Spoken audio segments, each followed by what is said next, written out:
Good evening, everyone. Welcome to yet another Enguru live session, and today's topic is email etiquette. Let's begin. So, when we talk about etiquette, what do you mean by it? The word etiquette means the way we behave, polite behavior in front of others, socially, or at home, right? So, when we talk about email etiquette, we don't have to behave anything, right? So, what is email etiquette exactly? So, I can see one person viewing. Hello, if you can hear me, can you please type yes? So, like we were discussing, what is email etiquette? Now, here, if we look at work today, maximum conversation happens through email, whether officially or personally, even if we have to complain to Amazon or Flipkart, it is done via email. So, knowing the right way to communicate, whether it's officially or personally via email, is extremely important. And that brings us to today's topic, email etiquette. Hello, everyone. If you can hear me, can you please type yes? Good evening, Sheikh Aladdin. Good evening. Welcome. So today's topic is email etiquette. For the ones who joined just now, my name is Radha and welcome to today's session. Hello Faliha, good to see you. Great, thank you for confirming. All right, so when we talk about emails, now first let's discuss the basic structure of an email.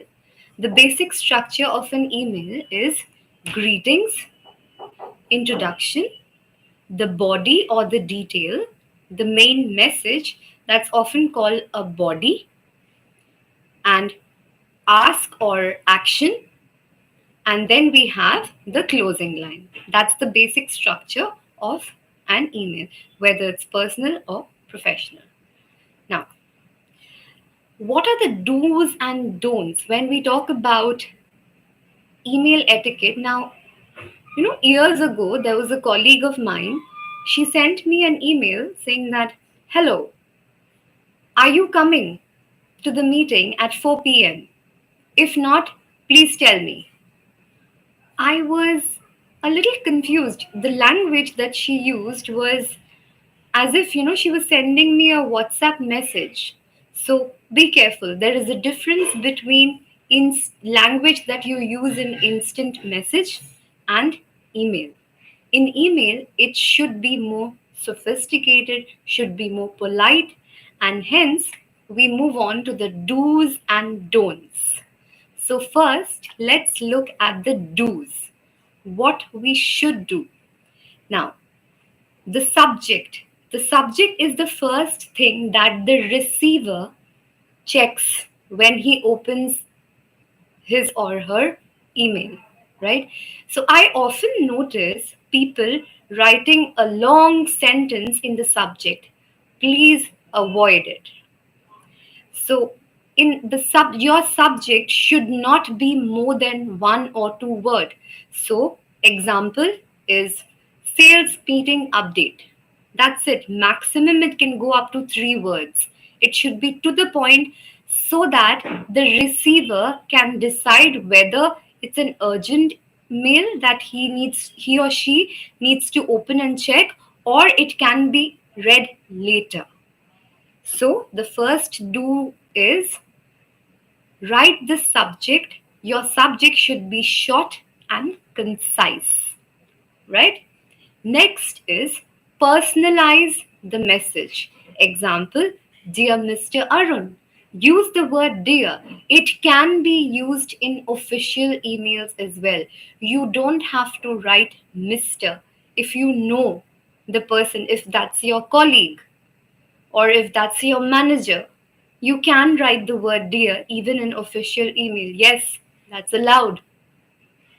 You can write dear Arun or dear Tanya. Yeah. Next, keep the messages short and to the point. Your emails, your message should convey the important details and nothing else.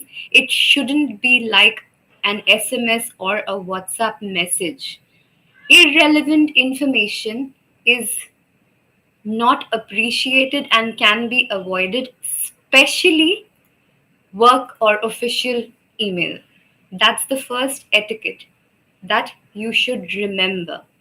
The next we come to be polite and formal always.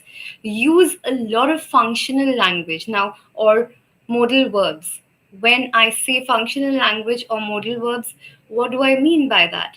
It means could, please, should. Example, could you please complete the task by 7 p.m. tomorrow? Or would you be able to tell me whether you'll be able to attend the meeting or not? Okay, or you can say, please let me know at the earliest. So these sentences are polite language and it shows that you are aware of the email etiquette. The last but not the least, that and it's extremely important, and this is something that I learned from my manager, always proofread before sending. Now, whether it's a WhatsApp message or an email, I proofread everything before sending. So, email for sure. Because when we type anything, thoughts comes to our mind and then we type it. We don't really check whether the language is correct, the spelling is right. So always proofread. It can save a lot of your time. You don't need to redo it. So make the subject line meaningful and concise. By concise, I mean simple and to the point. Maximum two, or it can go up to 3 words, right? Personalize the message. Keep your messages short, the email short. Be polite and formal always, and always proofread before sending. Now, let's look at what are the don'ts. Don't use fonts or flashy colors. No, we don't need smileys. That's the basic and the first and foremost difference between a WhatsApp message and an email. Nobody wants to read comic fonts or smileys in an official email. Use a readable font like Arial and black color for the text. That's more subtle and looks elegant. Don't be rude and impersonal. Now, this I can actually state an example. Often we write complaints. Maybe in fact, day before yesterday, I had to complain about a certain account in I will not name the bank, of course, but I had to write a email to a particular bank. Now I don't want to be rude, but I was unhappy with their services. But I just stated my reason of inconvenience caused by them, and I also ended the email. It was a complaint email, yes, but I ended it stating that or telling that please find a resolution at the earliest. Would be highly obliged, right? So, this, when the other person reads it, they will appreciate that even though you have a complaint, you were polite enough to communicate the same. So, always use polite language, like we discussed in the do's. Do not be rude or impersonal. Next is again a very essential and important thing. Do not abbreviate. Do example, see you later. See, just the capital letter. It is not the SMS language. In fact, I tell my students if they abbreviate and write even a WhatsApp message, I tell them to rewrite the sentence and send me. We should come out of that WhatsApp lingo, as they say, and learn to write in complete sentences. Please do not abbreviate. Don't use smileys and other emotions. Don't type in capitals. It's more like shouting, it's like on the face. Imagine if I type and send you an official email in all capital letters, you'll be shocked first when you open it, and it'll seem as if, it's a warning email or something. Okay? Now, we move on to the most important part, the useful phrases that you can use so that people know that you know the appropriate email etiquette. Now, greetings. Remember, we discussed the structure of the email. So, what kind of phrases can you use when you greet somebody, or the opening line, as we say? You can say, Dear Sir or Madam, to whom it may concern. If you don't know the person, whether if you don't know the gender of the person that you're sending an email to, you can say, To whom it may concern. Okay, or you can say, Dear Dr. Smith, or follow institutional protocols. Okay, if they address each other as sir or ma'am, you can use sir or ma'am if they don't take names. Or if they take names, then you can go ahead and type dear sir, or dear Arun, or dear Tanya. Okay, now it's better to use Mr. and Miss appropriately and not the first names, especially when it's better to always use Miss, because you don't know whether the other person is married or not. Yes, MS is suitable for both married and unmarried women. Okay, so it's always better to use Mr. or Miss. Okay, so that sums up greeting. I'll repeat again. In greetings, we can use phrases like dear sir, madam. If you don't know the person, you can say to whom it may concern. And follow institutional protocols if they only have the rule, or they only follow the norm of not taking names. Just type in sir or madam, and don't use first names, use Mr. or Miss appropriately. Now, connecting with the reader. How will you connect with the reader to whom you're sending an email, or the receiver? You can use phrases like in reference to your letter or email. If you have received a letter and you're replying to them, you can say in reference to your email.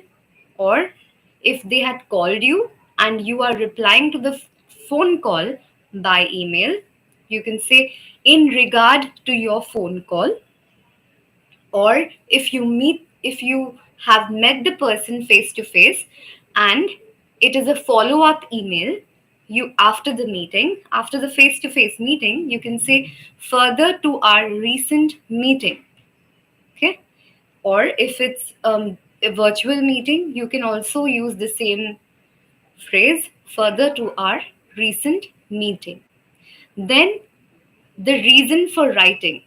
What appropriate phrases will you use to state the reason for writing? You can say, I am writing to confirm, or we are writing to confirm if you want to confirm the dates or the time for something. It depends on the situation.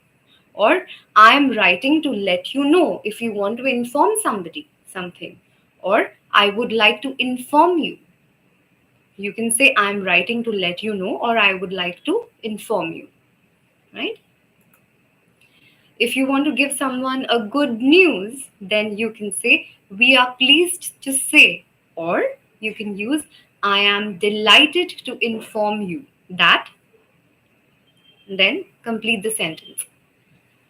And if you, just 1 second. Yes, Absolutely, Bilal. Absolutely.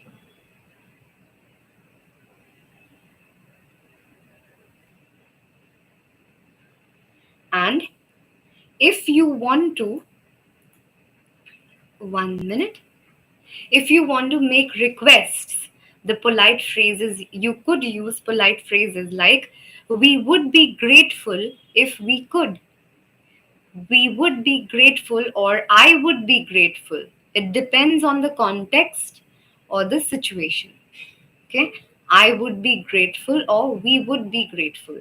You can also say, I would appreciate or we would appreciate. Right?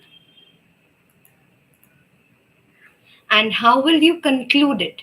You can conclude by, there's always have an opening line and a closing line.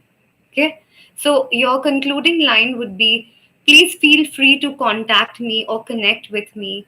Or you can say, you can connect with us or you can contact us if you have any further queries or questions. You can also uh, end it by saying, in the meantime, if you have any further questions, please do not hesitate to connect with me or contact me. Or the simple one is, we look forward to hearing from you or meeting you soon. Or I look forward to seeing you next week. Right?